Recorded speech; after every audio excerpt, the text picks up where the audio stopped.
باسەکەم لەسەر یەکێک لەو گفتوگۆ تایبەت و هەرە ناوازانەی کە لە چەند ڕۆژی ڕابردووە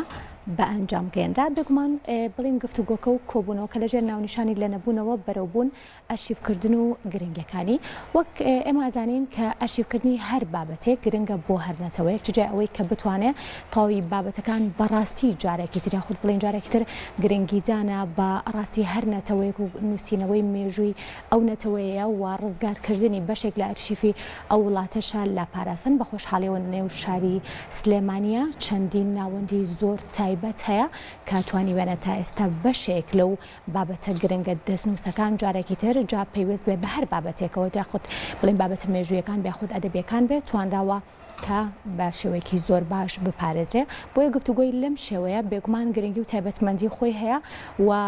ئەتوانرێت کە چەندین بابەتی گرنگی دەستنووسی جارێکی تر سوودی لەوە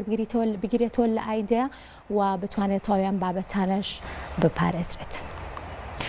ڕۆژی 25دا لە هۆڵی هەڵمازگونایی لە ئەمنە سوورەکە گفتوگوی تایبەت لە نێوان مامۆستا سێخ ساڵح، مامۆستا مەزهەری خالقی و دکتۆر چۆمان هەردی بە ناونیشانی لە نەبوونەوە بەرەوبوون ئەرشیڤکردن و گرنگەکانی بەڕێوەچوو کە بۆ هەموو گەلێک کۆکردنەوە و پاراستنی داتا گرنگێکی تایبەتی خۆی هەیە چونکە ئەرشیڤکردن و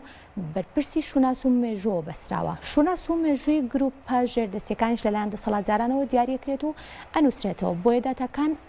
داتەکانی ئەرشیڤ ئەتوان ڕۆڵی ڕاستکردنەوەی ئەو مێژووە بگێڕن بە شێوکی دادپەروەرانە نوێنەرایەتی مێژوو شوناسی گروپە پەراوێزخراوەکان بکەن لەم پانەلەدا مامۆستا سێخ ساڵح بە نوێنەرایەتی بنکەی ژین و هەروەها مامۆستا مەزهەری خالقی بە نوێنەرایەتی ئینستیتیوتی کەلەپۆری کورد و دکتۆر چۆمان هەردی بە نوێنەرایەتی ڕێکخراوی سپێکترا بۆ داهێنان و گەشەپێدان باس لە ئامانج و شێوازی کارەکانی دامەزراوەکانیان لەم بوارانەدا دەکەن.